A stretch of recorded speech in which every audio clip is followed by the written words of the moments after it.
moi, ce que j'entendais, c'est qu'il aimerait vous connecter, toi et Booba, pour un morceau. T'avais entendu ça? C'est factuel ou pas ce que je dis? J'ai entendu parler, ouais. T'as entendu parler de ça? Voilà, moi, c'est comme ça que ça démarrait, que Fred, il voulait vous connecter les deux, et que ça ferait bien de faire un morceau, vous deux. Toi, déjà, t'en pensais quoi de ça, déjà, toi? Ouais, à cette époque-là, on était au début de tout, hein. Ouais. Tu vois, donc, personne s'était vraiment révélé en solo. Donc, toi, t'avais déjà une avance, toi, par contre. T'étais déjà signé, t'avais déjà sorti un album concret, t'étais signé, t'étais en train de préparer la bombe atomique qui était la vie avant la mort, t'avais déjà un step d'avance. Comment moi je voyais une truc. Je peux continuer? Vas-y. Donc du coup, toi t'as ton step d'avance, Fred il propose la collab, tu te dis pourquoi pas. Alors, moi ce que j'aimerais comprendre, c'est pourquoi est-ce que la base du morceau, la base de la volonté de Fred le magicien de vous connecter les deux, pourquoi est-ce que le rendu final c'est toi, Rimka et lui? Pourquoi? Comment est-ce que ça s'est goupillé tout ça? Moi comme je te disais tout à l'heure, j'étais toujours trouvé très protecteur avec Rimka. J'étais toujours trouvé très fusionnel avec lui, mais plus protecteur, je sais pas pourquoi, ça c'est mon point de vue, je peux me tromper après. Voilà, tu vois, comme vas-y mon gars, t'inquiète, je suis là, vas-y, t'inquiète, ça bouge, t'inquiète gros. Tu vois ce que je veux dire, t'es derrière, donc je t'ai toujours vu comme ça. Et à quel moment il se rajoute dans l'équation? Si tu veux pas en parler, tu me dis où ça? Ça c'est il faut vraiment aller fouiller dans le passé. Moi j'ai entendu que c'était Mokobe. ouais. Moi j'ai entendu que c'était Mokobe en fait, qui a placé Rimka. En fait, je revois le truc. En fait, quand le truc il s'est goupillé tout ça et que voilà on allait faire le feat, parce que j'entendais ça dédicacer la Mafia qui en free, il y avait Ali Lunatic qui venait me voir et tout, qui montrait bien aussi que voilà il y avait des appréciations et qui faisait que voilà ça pouvait se faire comme ça, tu vois. Et effectivement j'en ai parlé à Mokobe. Je lui ai dit ouais je vais collaborer avec un tel et tout, et qu'est-ce qu'il a fait? Il m'a dit ah ouais cool. Il m'a rappelé 20-30 minutes après je crois, pour me dire ouais tu devrais faire inviter MK sur le morceau. Donc c'est vrai donc. Ouais si. C'est passé comme ça, ouais. Donc tu devrais inviter MK sur le morceau. Bon, je pense qu'il l'a appelé derrière pour lui en parler. Et bon, s'il l'a pas fait, en tout cas, il m'a appelé. Et il m'a suggéré de l'inviter sur le morceau. Et il a pris en référence le morceau de Raekwon, Ghostface Killer et Nas. Et il savait que j'étais un bousillé de ça. Il savait que j'étais à fond Raekwon, Nas, Mobb Deep, tout ça. L'idée allait te parler. Ouais, il savait que j'étais passionné de ces duos, ces trios, tout ça. Donc tout de suite, il m'a dit... Vas-y, mais Rimka, ça va faire un trio et tout, machin. Et donc toi, c'était plus une démarche artistique. Ouais, artistique, quoi. Le volontariat, était plus artistique. Donc moi, j'ai pas pensé carriériste, en mode, je vais faire un duo, quoi. J'ai pas pensé comme ça. J'ai dit, vas-y, ok. Vas-y, let's go. Et donc voilà, on s'est tous vus au studio et je les ai présentés et tout. Et bon, ce jour-là, je crois pas que j'étais trop inspiré, parce que j'étais éparpillé moi, je me rappelle de ton l'écriture de l'album. Ouais, voilà. J'étais éparpillé, tu vois. J'étais sur la vie avant la mort. Ouais, j'étais en train d'écrire, j'ai avancé sur chaque titre, donc je voulais déjà qu'il pose. Et après, je reviens dessus après. Donc j'ai déjà commencé des choses, mais voilà, j'ai rien de concret. J'ai juste fait le refrain, je crois. Et j'ai testé des choses. Qui se torche avec la main gauche et de l'eau. Bon, voilà. Après, j'ai plié mon couplet. Et après, finalement, le morceau, il a été jeté à la poubelle. Il a été mis sur le côté. J'allais y venir. Le morceau, il sort pas, finalement. Alors, on entend que c'est parce que Jules Vaniche, qui t'avait signé à l'époque au style, il y a une galère contractuelle par rapport au morceau Le Crime Paye qui figure sur un espèce de truc qui fait que moi, en tant que mec du game, je suis honnête, je suis objectif, j'ai jamais vraiment cru à ce truc-là. C'est mon avis personnel. Ouais. C'est mon opinion personnelle. Après, je peux me tromper, chacun peut y voir. Voilà. Donc, toi, comment tu vois comment t'as vu cette chose-là? Comment t'as été mis au courant de ce truc-là, déjà? Parce qu'on a forcément dû te mettre au courant que le morceau, il sortait pas. Ouais, bah ouais. Tu vois? C'est pas toi toi, t'es volontaire. Donc, une fois qu'il sort pas, c'est forcément toi qu'on appelle. Donc, comment tu peux nous décrire un peu comment ça s'est passé un peu ce truc-là? Venant de ta bouche, il y a eu tellement de versions, frère. La vie de ma mère. Tu sais, on a entendu beaucoup de choses. Tu vois, c'est la maison de disques qui me parle. Donc, d'un côté, ça veut récupérer le Crimpay du côté de 45 scientifiques. Et puis chez Vanille, je veux pas lâcher le morceau. Et ça a compliqué. Et puis moi, de l'autre côté, au téléphone, quand j'ai le feat au téléphone, ça dit ah ouais, attends, c'est Géraldo, ah ouais, c'est quoi, c'est comment, attends, je vais voir avec lui, attends. Puis après, on s'est plus jamais reparlé. Après ça, c'était mort. Okay. Donc, on s'est même recroisé, je crois même pas qu'on s'est serré la main, t'as vu. Peu de temps après ou longtemps après, tu te rappelles pas? Parce que selon le timing, ouais, je sais pas. Bizarre qu'il soit rien passé. Je sais pas, tu sais, ouais. Un feat, il se fait pas. En vrai, c'est pas grave. En plus, toi, t'es dans un couloir déjà à l'époque en plus. C'est pas ta priorité. Moi, je suis fier. Là. Moi, je fais le fier. Je veux dire, bon, si quelqu'un a fait capoter le feat, tant pis. Tu vois. Après, c'est pas ça qui m'a emporté. T'as capté? C'est ce qui se passait du côté de chez moi, du côté de Vitry. Bien sûr. T'as capté? Ça doit pas se faire, ça se fait pas. Après, je sais que quand on se voit dans la rue, qu'on dit on va faire une collaboration, ça se passe entre mecs de rue. Si j'ai vraiment envie de le faire, je le fais. T'es pas d'excuses, y a rien qui ferait que tu le fais pas. Je le fais si pas. Donné ta parole. On va jamais rentrer dans un concept de bureau, de business ou de je suis vanille, je suis vanille, d'un morceau à récupérer, pas un morceau à récupérer, on a rien à foutre de ça. On a envie de faire une collaboration, on l'a fait, point barre. T'as vu? Surtout quand on s'y dirige en mec de rue, mec de la street, on connaît la montagne, on connaît les principes, tout ça. Bien sûr. Faire un morceau, c'est entre artistes qui se respectent, point barre. T'as capté ou pas? Donc toi, tu penses que s'il avait il avait le droit de poser sa validation pour que le morceau il soit fait, ou pas? Frère, on est tous des grands garçons, on fait ce qu'on veut quand on veut, quand on veut. Ok.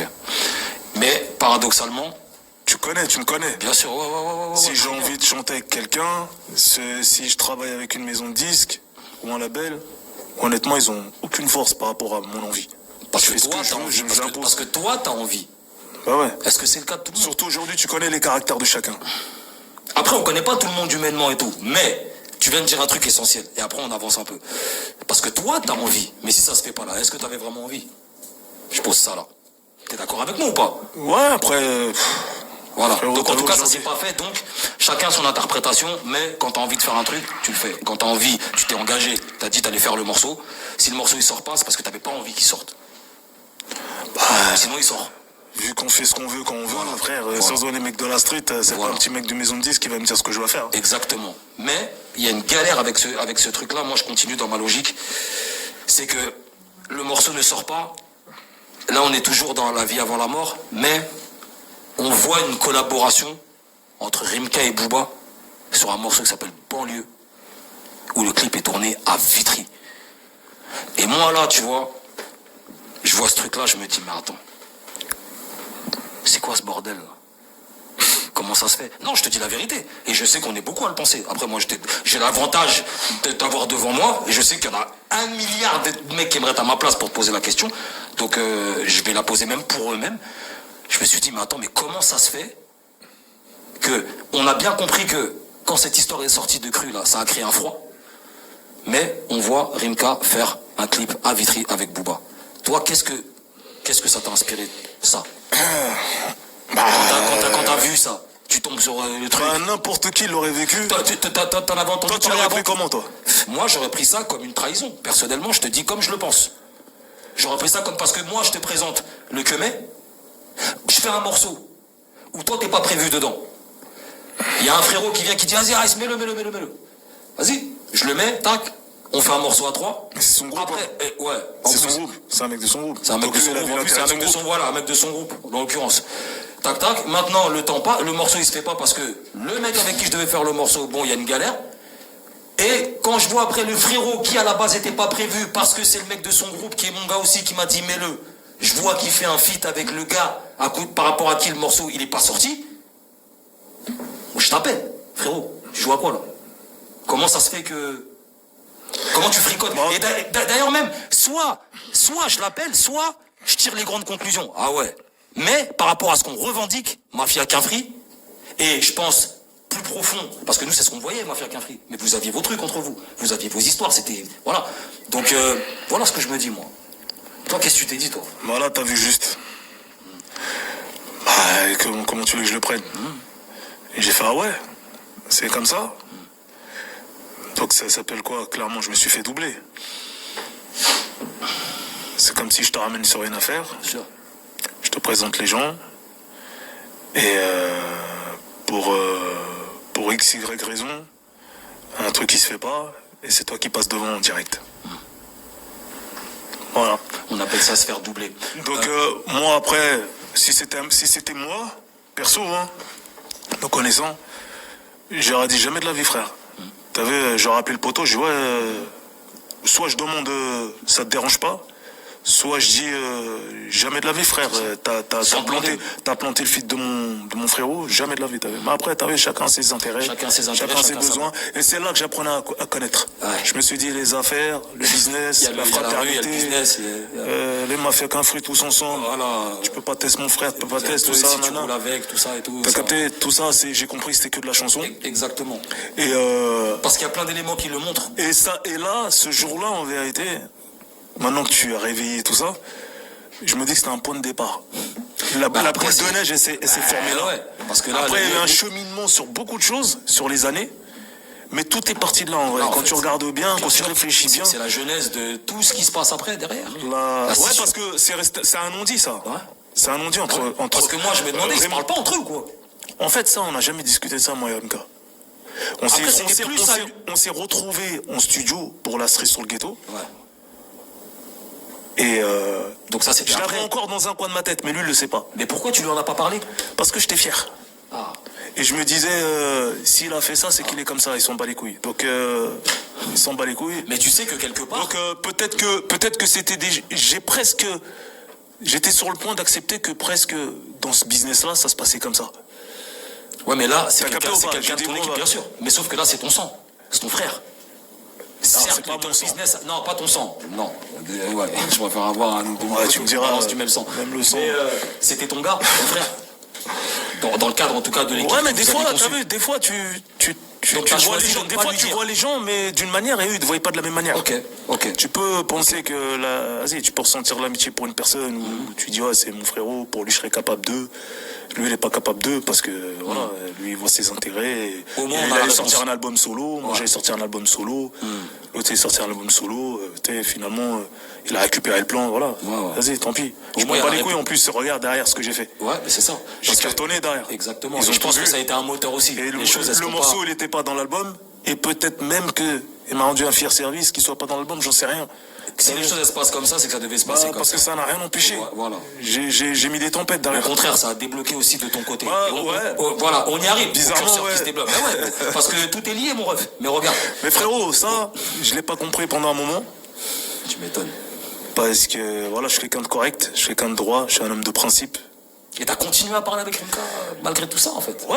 Mais moi, c'est ça que j'avais posé comme ça. C'est ça, parce qu'il continue. Parce que autant il prend le soin de ne pas lui dire au frérot. Mais quand à chaque fois que tu vas au Quegré, truc, n'importe où, ouais, frérot, bien on a fait du studio ensemble. Truc et tout, on a fait fuck ton pote derrière. Putain, Ousni. On a fait fuck ton pote derrière. Ouais, putain, Ousni. Est-ce que quelque part, je sais pas, ce divorce-là, entre guillemets, la mafia qui a pris, etc., tout part de, si je comprends bien, tout part de ce feat-là et tout part, est-ce que quelque part, t'es pas fautif dans le fait que tu ne dises pas au gars avec qui t'as grandi que frérot, tu m'as fait à l'envers?